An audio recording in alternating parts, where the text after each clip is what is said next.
Մանուկյան, խնդրեմ։ Նախ պարոն Սարգսյան, մի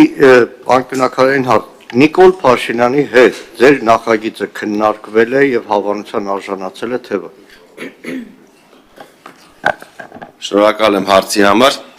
Ես նախագիծը վարչապետին ներկայացրել եմ 2024 թվականի հունվարին։ Ֆիքսվել է, որ աշխատանքներ պետք է տարվեն այս ուղղությամբ եւ վարչապետը որևէ դիրքորոշում չի հայտնել իմ նախագծի հետ կապված, այն ուղարկելով կառավարության եւ անվտանգության խորհրդի բոլոր անդամներին կարծիքի 5-օրյա ժամկետում ցանկանում ենք որպեսզի փոփոխությունները կատարվի ամռան զորակոչին 2024-ի, բայց նաեւ քննարկումների եւ ծավալի առումով բնականաբար չհասցրեցինք եւ միայն 25-ի ամառային զորակոչից առաջ է արդեն նախագիծը քննարկվում ազգային ժողովում։ Վարչապետի հետ քննարկումներ եղել են բազմաթիվ եւ նաեւ 2024 թվականի տարեվերջին նոյեմբերին 11 ամիս քննարկումներից հետո վարչապետը իր մոտ անցկացրել է խորհրդակցություն, որին մասնակցել են Պաշտպանության նախարարության ղեկավար կազմը եւ մյուս իրավապահ մարմինների ղեկավարները։ Քննարկման արդյունքում որոշում է կայացվել ձևավորել միջգերատեսչական հանձնաժողով եւ վարչապետի հանձնարարականն է եղել, որ հանձնաժողովը պետք է աշխատի եւ ամեն ամիս զեկուցի վարչապետին արդյունքների մասին եւ կոնսենսուսի գալու դեպքում միայն նախագիծը շրջանառվի։ Մենք Պաշտպանության նախարարի գլխավորած միջգերատեսչական հանձնաժողովով աշխատել ենք շուրջ 6 ամիս եւ եկել ենք կոնսենսուսի Պաշտպանության նախարարի հետ։ Պաշտպանության նախարարը ներկայացրել է կառավարության ղեկավարին Եկի վարչապետ Նիկոլ Փաշինյանին, որից հետո նախագիծ այն տարբերակով, որը արդեն հիմա կառավարության հետ համատեղ մենք համաձայնեցրել ենք, այդ տարբերակով դրել եմ շրջանառության մեջ, իհարկե շրջանառության մեջ դնելուց հետո Պաշտպանության նախարարությունը մի քանի այլ փոփոխություններ է առաջարկել, որոնք ես ընդունել եմ եւ կառավարության ըստ էության հավանության արժանացած բոլոր առաջարկները այս պահին ներառված է փաթեթում, բայց առաջինից երկրորդ ընթերցում էլի քննարկելու ենք եւ ավելի լավարկելու նախագիծը։ Պարոն Սարգսյան, դուք հրապարակեցիք լիքը թվեր։ Ես հիմա էկրանի այն կողմից շարքային քաղաքացի եմ։ Մեկ էլ լսեցի, բայց ծառայությունը 1.5 տարի է դառնում։ Մեկ էլ լսեցի շարքայինը ուսումնական զորամասից հետո 100,000 է ստանում։ Մեկ էլ լսեցի, որ 1,200,000 ծառայությունն ավարտելուց հետո է ստանում, որը չկա, ոչ մի բան չկա։ Փոխնախարարներ են նստած։ Պաշտպանության նախարարությունը պատրաստ է ծառայությունը դարձնել 1.5 տարի։ Բայց, ասածս ինչ է, պարոն Սարգսյան,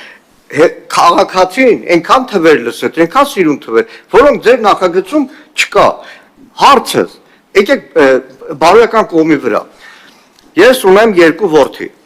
Ճկռալով այդ 24 միլիոններ չէ դարձնում։ Ճկռալով մի հատ 24 միլիոն տվեցի։ Մի տղուս ծառայությունից ազատեցի։ Ծառայությունից ազատում են էլի, բան չեն անում։ Լավ,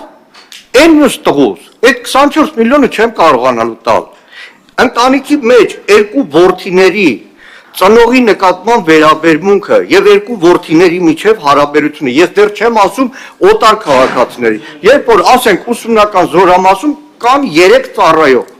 մեկի պապան տվել է 24 միլիոն մի ամիսա ծառայում, մեկի պապան տվել է 20 միլիոն, 18 միլիոն 4 ամիսա ծառայում, այն մեկի պապան չի կարողացել տա ու 24 ամիս պետքա ծառայի։ Դուք պատկերացնում եք զորամասում այդ 3 զինվորի փոխհարաբերությունը։ Այդ բարոյական առումով։ Դուք ասում եք 2000 քաղաքացի կօգտվի օրենքից։ Պաշտպանության նախարարության առաջարկով կարող է 4 քաղաքացի օգտվի։ Որտեղ Պաշտպանության նախարարությունը ինչ է ասում։ Ամեն զորակոչից առաջ քվոտա եմ սահմանում։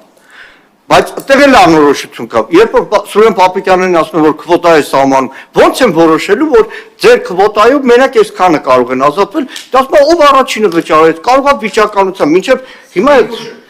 հա։ Հա, կամ 7 քար խաղան։ 2000 թիվը ո՞նց է հիմնավորված։ Մի հարց էլ, երբ որ համաձայն եմ ձեր առաջարկի հետ կրկնակի փորձաքննություն, բայց ամբողջական փաթեթ պետք է լինի։ Դիցու կրկնակի փորձաքննության պարզվա, որ բժշկական տեղեկանքները կեղծ են։ Քրեական օրենսգրքում փոփոխություն նախատեսվում է, որ այդ կեղծ նախկինի տեղեկանքների համար կրեն պատասխանատվություն։ Մի քիչ շատ եղավ հարցերը։ Կարևոր եզրանկումների կողքով անցանք, բայց հարցը կոնկրետ։ Բարոյականը հասկացանք։ Այս 2000 թվի ակունքը որտեղից է, որտեղ լրիվ ուրիշ տարբերակ առաջարկում Պաշտպանության նախարարությունը։ Շատ լավ, շնորհակալ եմ, նախ սկսեմ վերջի հարցից, Որտեղ շատ հարց ունեն, դրա համար շատ սկսեմ վերջի հարցից, պարոն Մանուկյան, այսօր էլ մեր քրեական օրենսգիրքով նախատեսվում է 461-րդ հոդվածի երկրորդ մասով նախատեսվում է պարտադիր առաջին մասով նախատեսվում է պատիժ պարտադիր զինվորական ծառայությունից խուսափելու համար 1-ից 4 տարի ժամկետով, երկրորդ մասով նախատեսվում է նույն արարքը փաստաթղթերի կեղծմամբ անելու դեպքում ավելի խիստ պատիժ, մինչև 6 տարվա պատիժ, որևէ բան փոխելու կարիք չկա, այդ օրենսդրությունը մենք արդեն ունենք եւ կարող ենք կիրառել եւ նաեւ 461-րդ հոդվածի վերջի մասով կա խրախուսական նորմ այն քաղաքացիները, ովքեր խուսափել են պարտադիր զինվորական ծառայությունից, եթե կամովին կդիմեն, որպեսզի անցնեն պարտադիր զինվորական ծառայություն, նրանք ազատվում են քրեական պատասխանատվությունից, այսինքն մենք ունենք վերջին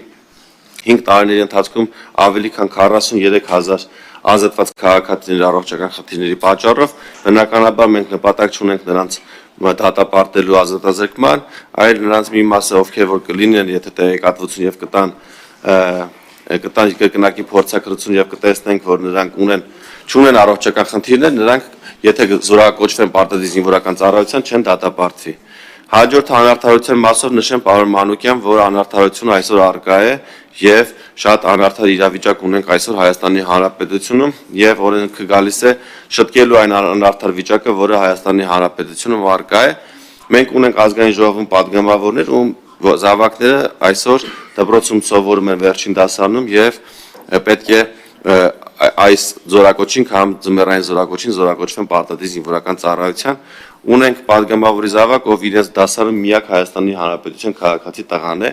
փաստացի դպրոցը ավարտելուց հետո միայն ինքն է զորակոչվելու ծառայության, մնացած իր դասընկերները չեն զորակոչվելու։ Սա անարդար է, թե անարդար չէ զորակոչվողի նկատմամբ։ Եվ ունենք եւս մեկ գործընկեր, ում դասարանում միայն իր որդին է զորակոչվելու եւ եւս մեկը,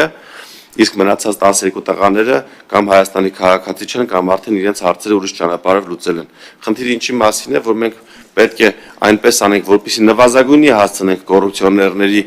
գործունեությունը եւ նաեւ տանք խրախուսական կետ, որպեսզի մեր այս քաղաքացիները փակելու դեպքում ոչ թե արտագաղթի ճանապարհը բռնեն, այլ գան ծառայեն մեր զինված ուժերում։ Շատ լավ, հաջորդը։ Արձագանքում եք շատ հարց։ Պարոն Սարգսյան, անարդարությունը վերացնում են, ոչ թե անարդարության արկայությունը օրինականացնում են ու դարձնում են փողոք Պարոն ձեր ելույթում առաջարկ մեկ էլ։ Նստած ենք, այսինքն ինքը ֆոկուս խումբ է այստեղ, էլի։ Եկեք, կամ նիստից հետո, եկեք նա փորձարկում անենք։ Նստած արական սերի ներկաների, քանի հոգին են ծառայել, քանի հոգին են ազատվել, այդ ազատվածների մեջ քանիսը առողջական պատճառով, քանիսը կրթությամբ, քանիսը կաշառք։ Պարոն Մանուկյան, մենք եկեք այս օրինագծով հասնենք ավարտին, հետո կորոշենք մեր քայլերի հաջորդականությունը, հարցեր։ Աննա Գրիգորյան։ Ես այս փուլում միայն հարցադրումներ կհնչեցնեմ, հետո հիմնական կարծիքներն արդեն ելույթի տեսքով կլինեն, չէ՞։ Սահմանադրություն հոդված 29. Խտրականությունը կախված սեռից